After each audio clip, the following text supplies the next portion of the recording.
예, 시청자 여러분 안녕하십니까? 안녕하십니까? 마음 공부하는 소울닥터 김석범 원장님 네. 모셨습니다. 자, 지금 판사하다가 네. 헌법재판관으로 임명이 된 이선미라고요. 네.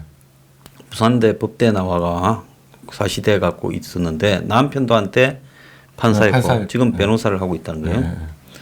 근데 재산이 둘이 합쳐서 42억이요. 네. 뭐 돈이 그렇게 많은지. 그런데 재테크의 귀재인 것 같아요. 35억을 주식에 투자하고 네. 네. 부부가 한 5,200번입니까? 5,200번을 주식 매매를 했어요. 아, 그래요? 아니 부인만 자기만 부인만 1,200, 네. 남편이 한 4,000원, 500, 네. 5,000 몇백 번을 했어요. 네. 그러면 주식을 저렇게 자주 사고 팔면 단타 매매를 했다는 걸 건데 네. 판사가 그렇게 한가한가? 그런데 본인 남편이 자기 이름으로 했다고 말을 하는데 네. 아니 저런 사람들은 네. 나오면 온갖 구설수가 나올 거고 네. 특히 가지고 있는 재산 중에 OCI 동양제철학이죠 네. 옛날에 네. 거기에 계열사 주식이 상장을 앞둔 네. 회사와 관련이 있는 주식을 가지고 있어서 그게 네. 뭐 26억인가 뭐 그렇대지 않습니까? 네. 그래서 그 상장이 되면 돈 또 몇 배 뻥튀기 한대요. 그리고 뭐 보니까 뭐 자기 이해관계가 있는 데 네. 대해서 그건 재판을 기피 신청을 보통 하지 않습니까? 양심은 있으면 내가 그렇죠. 저 회사하고 네. 내가 어떤 네. 견해가 있기 때문에 네. 저 회사에 대해서는 내가 재판을 못 한다. 네. 근데 뭐 나이도 몇 살 많지 않아요. 70년생이에요. 네. 뭐 이런 사람이 있습니까? 그러니까 헌법재판관 제안이 들어오면 거절했어야 맞는 사람 같은데. 그러면 그냥 돈이나 조용히 판사하면서 네. 뭐 이해관계든 뭐 있는지 어떤지 모르겠지만 자우간 네. 정보를 갖고 돈이나 많이 벌고 네. 그럼 판사 은퇴해서 그 돈으로 잘 먹고 잘 살지. 네. 왜 돈을 저렇게 판사 권력이 있었기 때문에 돈도 저렇게 벌 수 있었던 거 아니겠어요? 그렇죠. 그 내용을 투자한 내용을 보면 다 관련이 있는 것들이에요. 예. 그러니까 뭐 공시 예. 나기 얼마 전에 그 주식을 왕창 샀다가 또 공시 난 이후에 팔고 그런 식으로 땅 짚고 헤엄치게 하는 부분이 많이 있지 않습니까? 남편 오충진 광장 변호사예요. 예. 법무연수원 23기. 근데 이 사람도 지금 남편도 97년에 예. 법관을 하고 그리고 남편은 진보 성향 판사 모임인 우리법 연구회 예. 거기 멤버였다는 거예요. 예. 부인이 회장이었죠. 네? 그 부인이 우리법 연구회 회장이었죠. 회장했어요. 예. 이 뭐 그러니까 이 이중적인 모습이 너무 많아요. 진보라고 하는 사람들이. 그러니까 진보면 예. 그 뭐 미국의 버니 샌더스가 예. 거기 뭐 100만 잔자, 억만 장자들을 규탄해 놓고 예. 자기가 대선 한번 나오고 난 뒤에 책 쓰고 강연하고 해서 매년 수입이 예. 100만 장자라는 거예요. 아, 그래요? 그건 뭐 예. 그러니까 이 뭡니까? 그러면 출세를 위해서 진보를 선택한 겁니까? 입으로는 진보를 외치면서 할 건 다 하는 그러니까 겁니까? 분열되어 있는 거죠.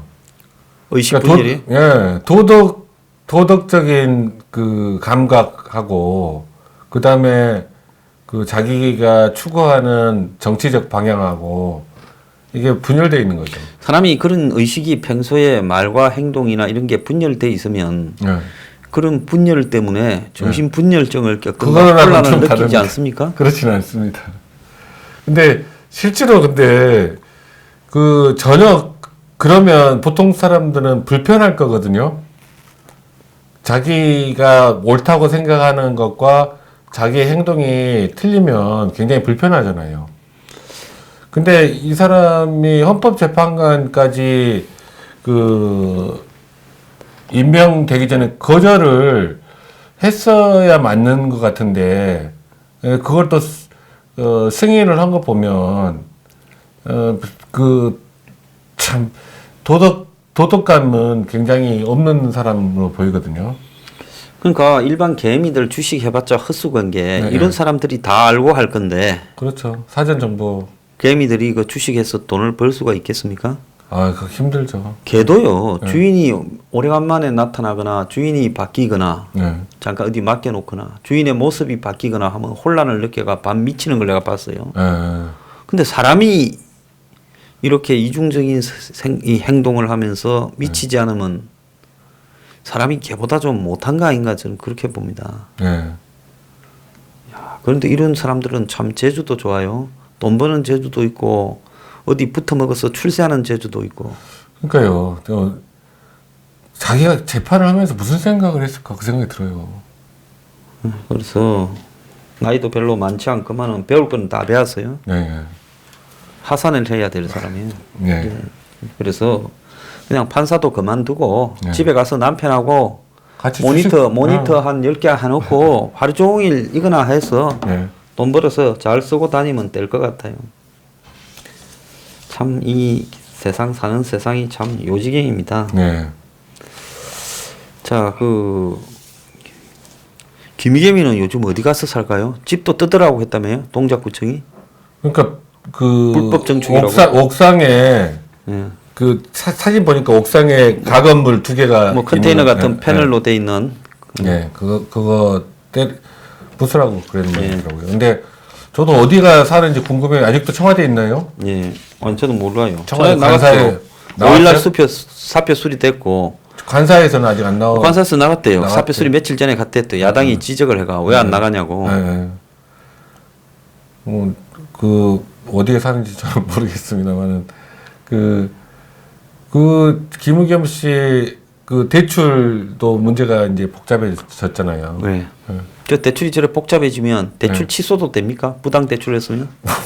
모릅니다. 그 대출 해준 사람들이 엄청 그 징계 먹을 수 서류를 속여서 대출을 네. 한 거는 맞잖아요. 왜냐하면 옥상도 대출에 네, 포함돼 방을 있죠. 10개를 해가 네. 그다음에 또 뭐 불법 정축한 부분도 네. 있으니까 네.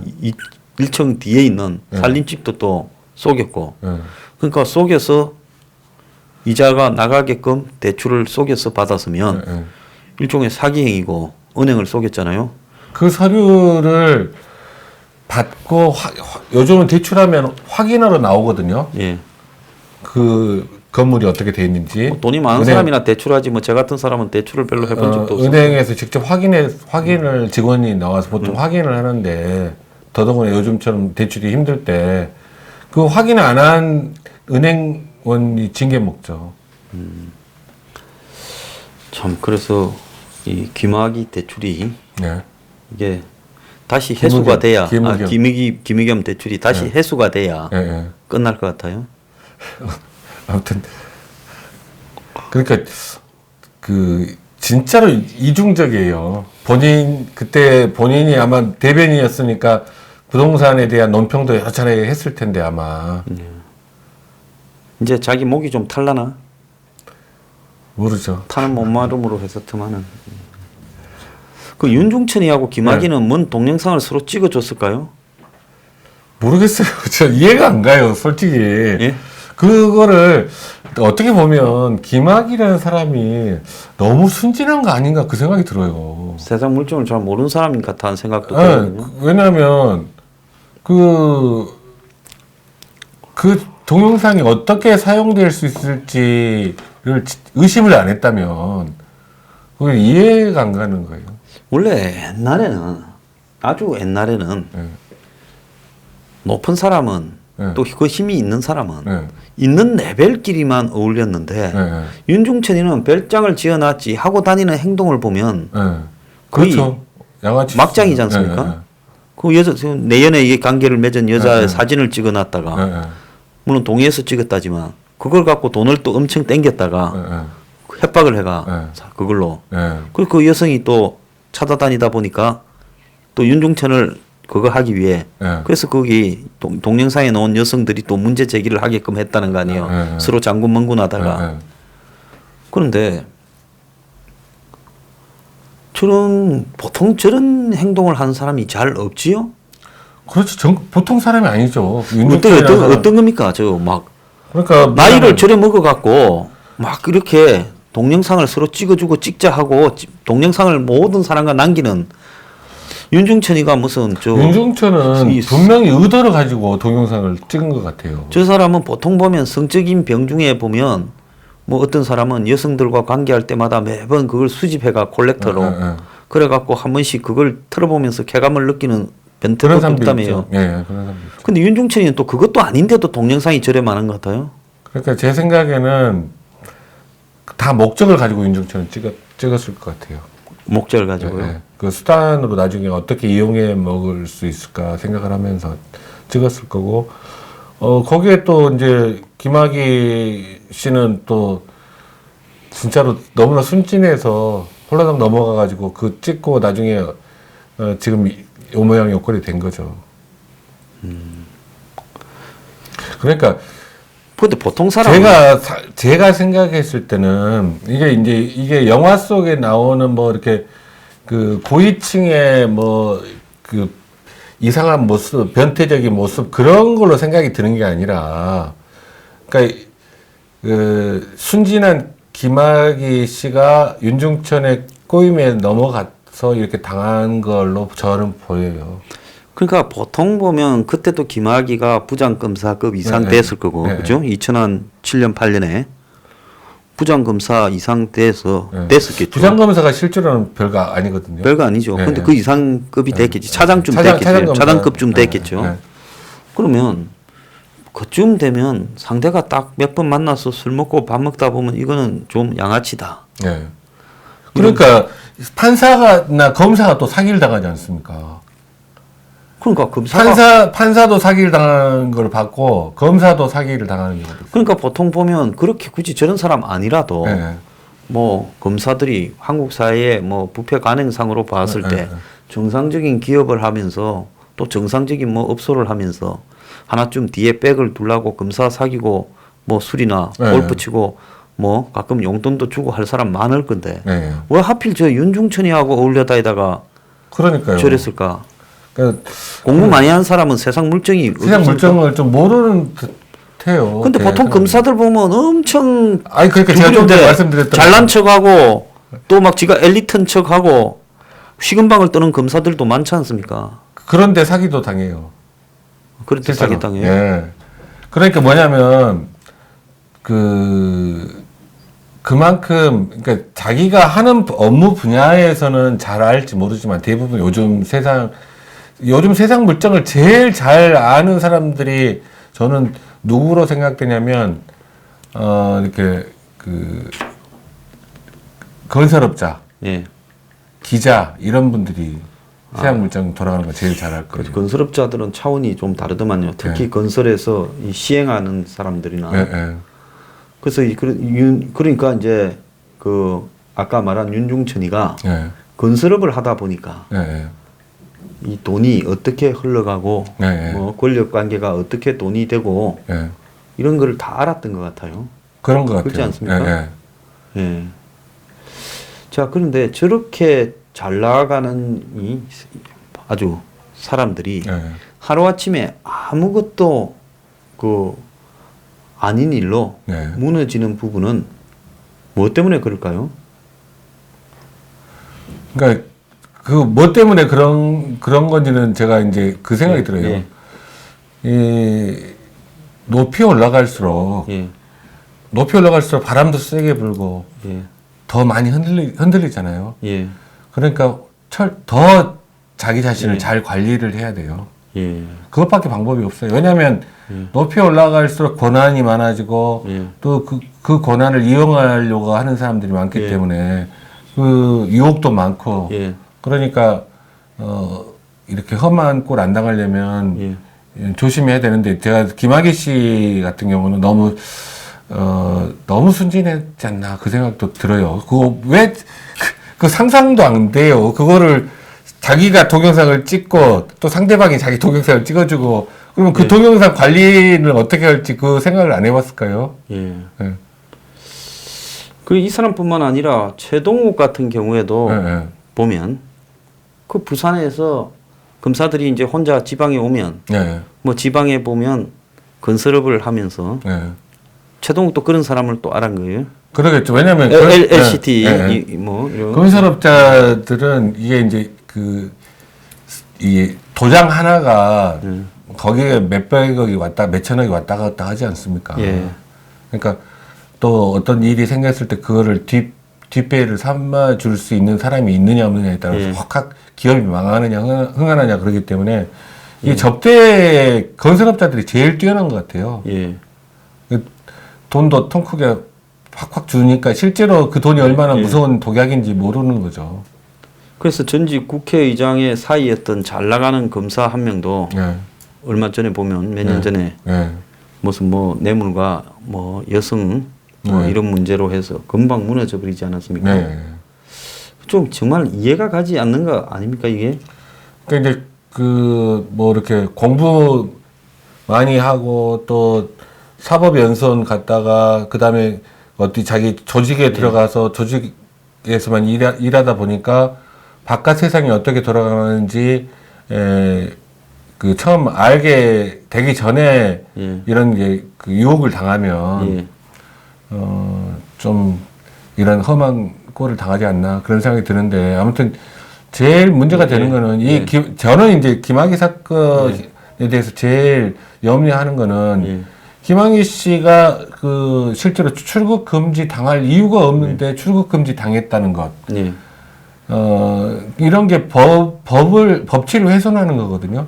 그 다음에 공소시효가 다 지났고 지금 현행범도 아닌데 출국도 정리됐고 지금 대통령의 말 한마디에 의해서 이 수사가 계속 진행되는 과정들이 저는 이 과연 이 나라가 법치 국가인가 왕조 시대로 돌아간 그 국가인가 그 의문이 생겨요. 이런 부분들에 대해서 저는 우리 국민들이 참 우려를 가져야 된다고 생각합니다. 예.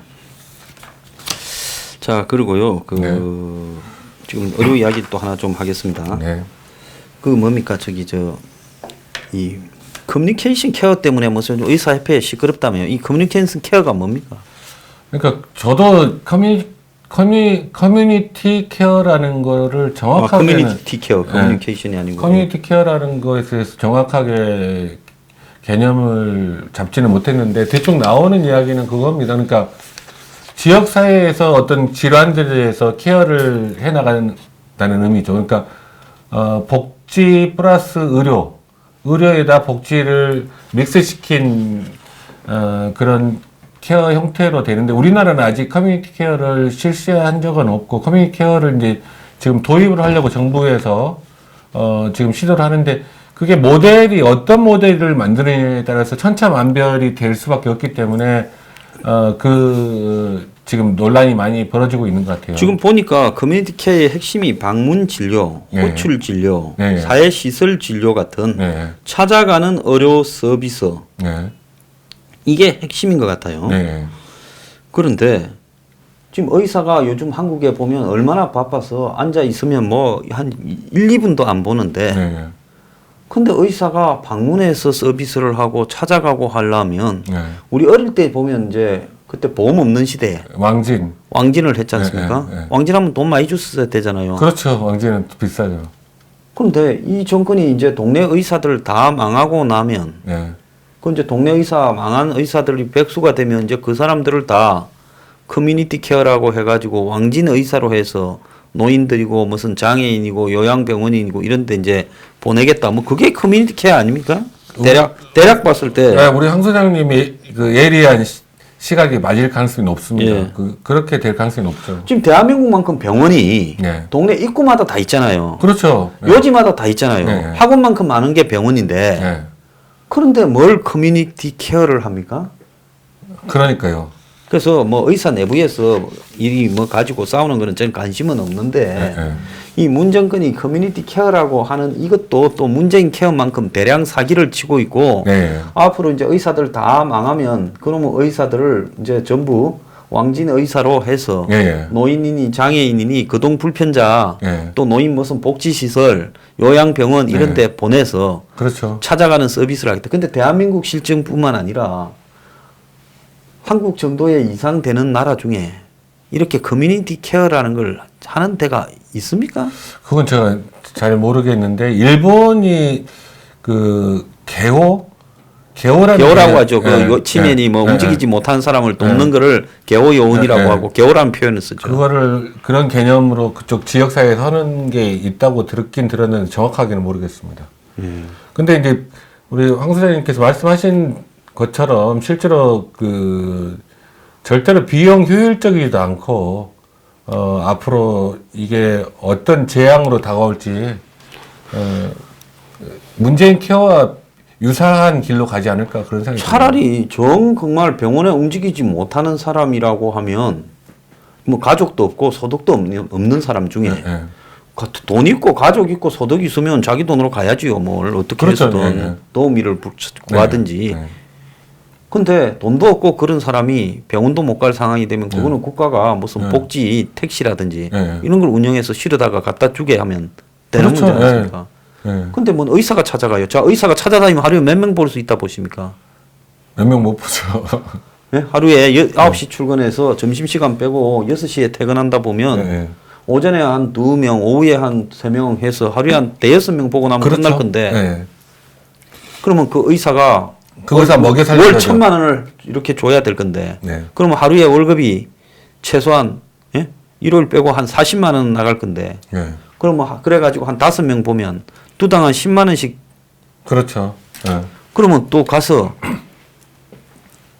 보고 자 병원에는 자기가 가지고 있는 기계가 장비나 있는데. 기계 시설이 있고 간호사도 있는데 의사가 뭐 주사기를 들고 다니면서 약을 이만큼 들고 다니면서 합니까? 이 뭐 그러니까 이게 이제 기계에 엑스레이를 찍어야 된다니 그렇게 하면 또 그 환자를 의료기관 옮겨야 되는 문제도 있고 여러 가지 문제가 있죠. 하여튼 이것들이 생각만 하면 이상한 생각을 해갖고 근데 의사협회에서도 이거 잘 해가지고요. 뭐 아닌 건 아니다라고 정리하고 좀 해야 되는 거 아니냐. 그렇게 해야 될 것 같습니다. 의사협회 회장들 선거 나갈 생각하지 말고 뭐라고 정치를 하려고 그래요. 의사협회 회장이 내가 볼 때 국회의장보다 낫겠구만은. 그 정치하려고 좀 하지 말고 정말로 의사의 이익과 국민의 이익이 합쳐지는 부분에 몸을 던져야 되죠. 문재인 케어를 갖고 이거는 뭐 어느 특정 의사 보고 하는 게 아니라 그리 싸움해라. 나중에 너도 죽고 국민도 죽는다 했는데 처음에 몇 번 싸우는 척 하더만은 그래서 제가 의사분들한테 실망을 많이 해가지고 갑자기 요즘은 의사들을 바라보는 시각이 좀 안 좋아졌습니다. 사람이 꼭 죽어야 지옥을 안 해야.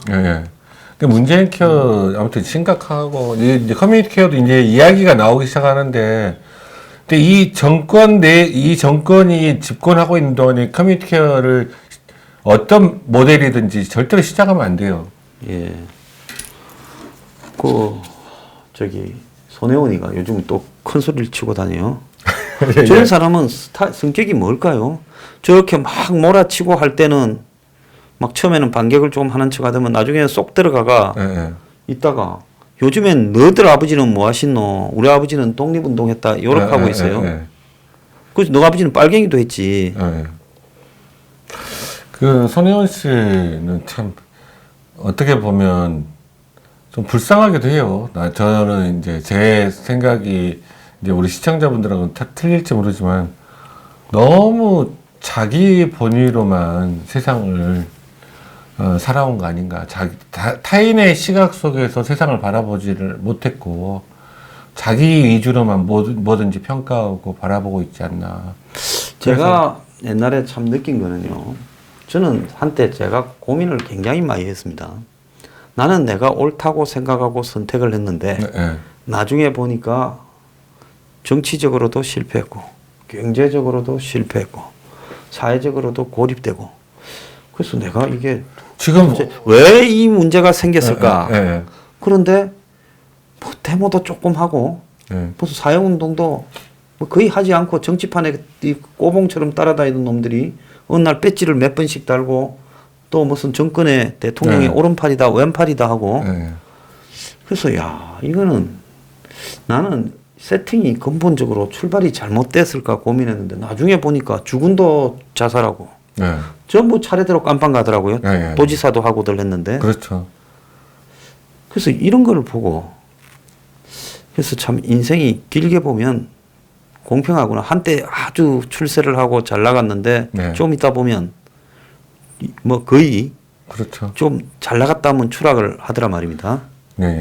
그러니까 지금 손혜원이가 자기 이후의 삶은 모르고 지금까지 자기가 살아온 삶은 볼 거 아닙니까? 네.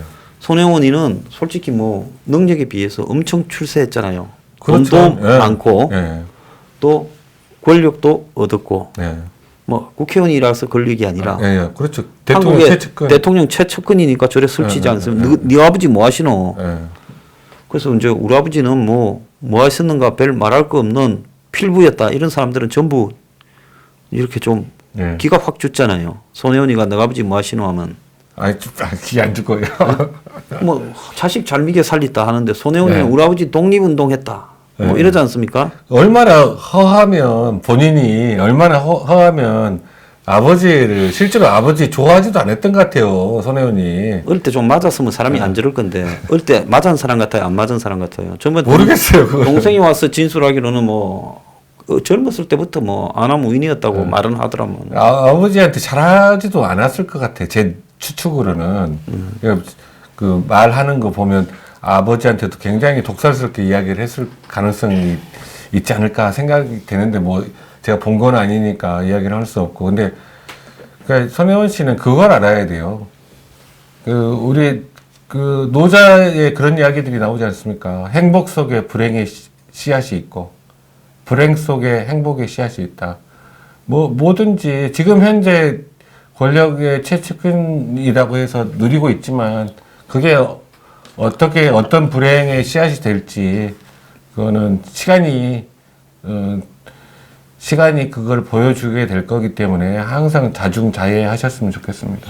제가 텔레비 보니까 승리가 네. 뭐 이 문제가 터지기 전에 네. 작년쯤에 보니까 네. 텔레비에 뭐 이 프로에 나와가 네. 깝죽깝죽 하면서 어깨 힘주고 다니면서 네. 나이 30도 안 됐는데 네. 식은방은 뭐 온 식은방을 다 떨고 있더라고요. 네. 그래서 내가 생각을 했어. 저렇게 무슨 가수의 팀의 멤버로 일했다고 해서 돈이 저렇게 올라올 수 있을까? 뻔한데. 네. 그래서 뭐 저런 애들은 뭘 하길래 돈을 저렇게 네. 많아서 네. 무슨 뭐 클럽도 하고 무슨 네. 요식업 체인의 네. 대표도 하고 뭐 중국어도 잘하고 일본어도 잘하고 그래서 나야 뭐 저야 왜 아버지 뻘 되는 사람으로서 네. 저 애가 저러고 다니는데 네가 언제 살다 보면 벼락을 한번 맞을 건데 네. 뭐 이런 생각이었지 아무런 네. 게 뭐 느낌은 별로 없었지만 좀 시건방지네 이 생각은 했어요. 네. 근데 그걸 바라보는 지금 20대들 네. 취업도 안 되고 뭐 부모 백도 돈도 없는 네. 그 20대들이 그런 모습을 보면서 마음에 상실감이 얼마나 컸을까 제 생각을 하긴 했어요. 네. 근데 세상에 이렇게 쭉 보면 그렇게 세상이 만만한 게 아닌데 진짜 만만한 게 아니죠. 이것도 잘 되고 저것도 잘 되고 네. 그렇게 막 이 레오나르도 다빈치 같은 전지전능한 네. 그런 인간은 없거든요. 네. 근데 보면 결국은 지금 저렇게 추락하지 않습니까? 그렇죠. 그리고 우리 과거에 그런 말이 있지 않습니까? 그 소년급제를 하는 경우는 그게 굉장히 큰 불행이다. 네, 그 일찍 젊어서 출세하면 네. 나중에 이 말년의 개고생이라고 네, 하죠. 네. 그런 말들이 다 맞는 이야기예요. 그러니까 너무 빨리 출세를 하는 것과 굉장히 나중에 엄청난 고통의 시간을 가져올 수 있거든요. 예. 그래서 이 세상에 너무 잘 되어서 이렇게 네. 계속되는 건 없다. 그렇죠. 박근혜 정권 때도 보면 문고리 3인방이라는 사람들이 네. 엄청 설쳤거든요. 네. 결국은 차례대로 다 깜빵 가고. 그게 그 세상의 이치죠. 난 제일 화가 난 게 아직도 문고리 3인방을 이 보는 분들 중에도 네. 또 비호하는 사람이 있던데 저거 주군을 배반한 놈들 아닙니까? 그렇죠. 근데 네. 딴 사람은 몰라도 저것들은 검찰이 물으면 우리가 했다. 다 뒤집었어요. 우리가 했다. 네. 적어도 그 3명은 그랬어야 되는 거예요. 네, 맞아요. 그래서 나는 그 사람들이 그렇게만 했어도요 비판 안 합니다. 네. 저는 망가진 사람 비판 안 하잖아요. 네. 나 요즘 안철수 비판하는 거 봤습니까? 안 하잖아요. 네. 그런데 그 어떻게 그런 놈들을 편을 들고 그래요? 아무튼 그 배신이라는 거는 그 한 사람 배신 당한 사람도 힘들게 하지만 배신한 사람의 마음도 결국은 병들게 만들거든요. 예. 근데 제가 이 실세들을 뭐 저도 많이 보고 네. 가까이 하기도 했죠. 네. 별로 저는 아부를 못해서 총애는 못 받았습니다만은. 근데 참 사람들 다 볼 줄 모릅니다. 네, 네, 예? 네. 그러니까 배신이 기본이에요. 정치판에 보면 네. 배신이 기본. 그리고 또 자기도 나중에 배신 당하겠죠. 배신하고 배신 당하고. 자, 그래서 네. 잘 된다고 깝죽거리지 말고 네. 또 옆에 사람 와서 이렇게 비비면 네. 총애하지 말고 네. 사람은 참 냉정하게 오랫동안 지켜봐야 될 것 같아요. 그렇죠. 그리고 그 지금 한창 잘 나간다고 거기에 그 사람한테 자꾸 이렇게 마음까지 굽히실 필요는 없어요. 왜냐면 세상이 요동칩니다, 항상. 아래 사람이 위로 올라가고 위 사람이 아래로 내려오고 그게 인생이거든요. 예. 그러니까 잘 나간다고 사람 무시하지 마시고 또 못 나간다고 좌절할 필요도 없어요. 네. 자, 그 마지막으로 고통에 대해서 네. 좀 이야기. 사람이 이 살다 보면 몸의 고통보다 대부분이 보면 정신적인 고통을 견디기가 좀 어렵죠. 그렇죠. 오늘은 이제 고통에 대해서 앞으로도 이야기할 기회가 많겠지만 예. 간단히 이제 고통에 대해서 간단히 우리가 정신적 고통의 그 본질을 꿰뚫어 보신 분이 그 사카모니 부처님이시거든요. 예. 그분이 그래서 그 일체 계고 이 세상 모든 게 고통이다. 예. 그다음에 재범무와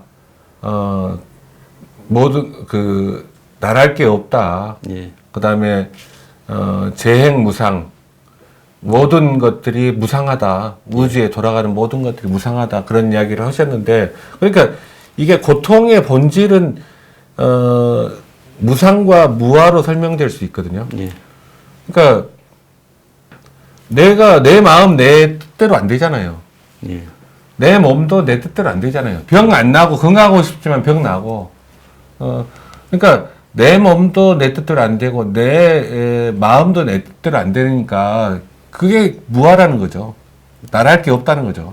내 거라면 내가 마음도 편안하게 하려면 딱 마음이 편안해져야 되는데 그게 안 되잖아요. 몸도 튼튼했으면 좋겠는데 병 나고 그러잖아요. 그래서 결국 몸과 마음은 나가 아니다라는 거를 받아들이게 되면 고통의 많은 부분이 줄어들어요. 예. 그러니까 누가 나를 비난하는 이야기를 제3자를 통해 들었다 할지라도 뭐 그렇게 비난할 내가 없는데 뭘 그렇게 생각을 해버리면 원한도 안 생기고 조금 더 가벼워집니다. 그래서 이제 우리가 이제 고통을 겪을 때는 항상 제가 이제 고통을 화도 그렇지만 고통을 마음속에 담아 놓으면 그게 병이 되거든요. 예. 고통스러운 상황이 닥쳤어요. 그러면 제일 먼저 이게 내가 1차적 고통인지 2차적 고통인지 구분을 해보세요. 1차적 고통은 내가 몸을 가지고 있기 때문에 생로병사의 고통. 예. 그게 1차적 고통. 그 다음에 우리가 각자 몸이 떨어졌기 때문에 사랑하는 사람과 헤어지는 고통. 예. 미워하는 사람 같이 지내는 고통. 예. 또 내가 뭘 원하는데 되지 않는 고통. 이런 것들이 1차적 고통이라고 이야기하거든요. 예. 2차적 고통은 뭐냐면 정신적 방어 기제가 작동하는 고통이에요. 예. 그러니까 부정을 한다든지 투사를 한다든지 왜 하필이면 나한테 이런 일이 생겼지 뭐 이런 식의 그 후회라든지 이런 것들이 2차적 고통을 더 악화시키거든요. 나한테 왜 이런 일이 생겼지. 2차적 고통은 그 고통을 어떤 일이 벌어진 상황을 받아들이지 않으면 2차적 고통이 생기거든요. 예. 받아들이게 되면 1차적 고통을 받아들이게 되면 2차적 고통으로 확대가 안 되는데 받아들이지 못하면 2차적 고통, 3차적 고통, 점점 고통이 더 커져 나가죠. 예. 그래서 이제 고통스러운 상황이 겪게 됐을 때 그 고통이 느껴질 때 우리는 신체의 반응이 같이 나타나요. 고통을 느낄 때 자기 자신의 신체의 반응, 느낌을 바라보세요. 그걸 충분히 느껴줘야 돼요. 그 느낌을 느낀 상태에서 그거를 호흡과 함께 풀어주세요. 풀어 내려놓으세요. 그러니까 그게 이걸 자꾸 하시면 마음의 응어리가 안 생깁니다. 그러니까 먼저 눈을 감고 그 고통의 그 상황을 한번 음미하면서 그때 같이 일어나는 신체 반응을 유심히 지켜보면서 호흡을 하세요. 호흡을 하면서 들숨 날숨 쉴 때 그 느낌을 내보낸다고 생각하고 느낌을 내보낸다고 생각하면서 호흡을 하세요. 그러면 그렇게 하고 눈을 뜨면 훨씬 더 마음이 고통에서 좀 더 풀려날 겁니다. 한 번에서 안 되면 두 번, 세 번 자꾸 하세요. 예. 네. 그래서 제가 보면 힐링 강의하는 사람들 요즘 많아요. 유튜브도 굉장히 많고. 예, 예. 그 사람들 말을 강의하는 걸 잠깐 들어보면 저도 네. 처음에 뭐 좀 들을 게 있나 싶어서 네, 가끔씩 들어요. 네.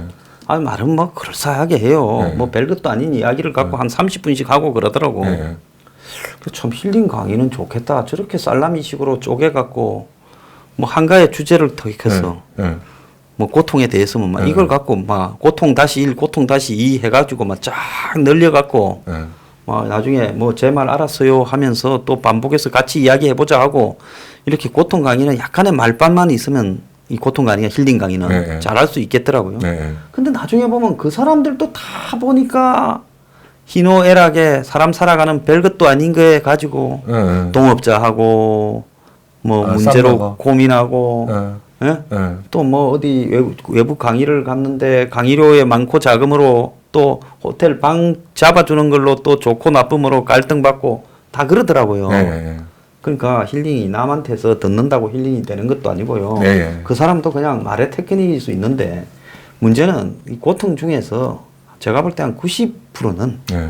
1년이 지나면 그날 고통스러울 때 오늘 나 고통이라고 하고 뭐 때문에 그랬는지 적지 말아봐요. 책에. 1년쯤 지나면 내가 그날 뭐 때문에 고통스러웠는가 기억 안 나는 게 90%가 넘을 거예요. 네. 그렇죠. 네. 이제 뭐 엄청난 돈을 떼었다든가 네. 뭐 어디서 진짜 쫓겨났다든가 네. 회사에서 네. 이제 이런 거는 몇 년 가겠지요. 그래서 이제 고통 중에서 제가 볼 때 분별을 좀 해가 네. 그렇죠. 본질적인 고통인가 네. 이제 본질적인 고통이면 이제 진짜 다 접고 바람 쐬러 좀 가가지고 어디 좀 가서 네. 좀 이거를 그 다음에 다음을 어떻게 살 건가 네. 그 고민을 좀 해야 되면서 그걸 하면서 줄여가야 되는 거고 호흡도 하면서요. 네. 원장님 말씀. 근데 비본질적인 고통은 그야말로 그 순간에 한 2, 3일만 지나가 버리면 되는 거고 사람 때문에 스트레스 많이 받잖아요. 그렇죠. 사람을 인간한테- 알게 되면 그게 또 하나의 스트레스가 되는 거예요. 그러니까 이게 산에 가서 마음 공부한다는 건 다 헛거가 될 수밖에 없는 게 예. 산에서 혼자서 마음 공부하는 거는 마음 아, 저는 산으로 가라는 게 아니라 아니 어디 저기 사람 많은 데 가갖고 매일 술을 먹든지 좀 돌아다니면서 아니 그 여행을 얘기 좀 하고 아니고요. 된다. 제가 우리 황 선생님께서 말씀하신 그 저는 이야기가 아니라 산에 절대 안 갑니다. 아니 그러니까 보통 도 닦으러 간다 그러면 산에 가라. 아, 그런 산에 가면 얘기는- 도 안 닦아져요. 네. 자살하기 쉬워. 일상생활이 결국은 마음 공부의 수양이 장애가 될 수밖에 없는 게 부딪히는 사람들이 다 나의 선생이라고 생각하시면 돼요. 예. 왜냐하면 제일 먼저 가족들이 제일 큰 스승이에요. 가족들하고 제일 많이 부딪히잖아요. 그 다음에 직장 상사, 동료, 자기가 부딪히는 공간이 실제로는 그게 수양의 장이다 생각하시고 그 고통을 어떻게 내가 잘 수용하고 받아들일 수 있는지. 그러니까 그 받아들임 그리고 내 맡김 이 두 단어가 우리 삶의 파도를 그 멋지게 서핑하는 서퍼로 만들어 줄 수 있다. 저는 그런 생각합니다. 예, 오늘 좋은 말씀 감사합니다. 네. 예, 고통 지나고 나면 다들 대부분은 별거 아닙니다. 그래서 여러분들도 좀 가볍게 생각하고 호흡을 잘 좀 해보길 바랍니다. 오늘 마치겠습니다. 주말 편안하게 보내십시오. 네, 감사합니다. 감사합니다. 네.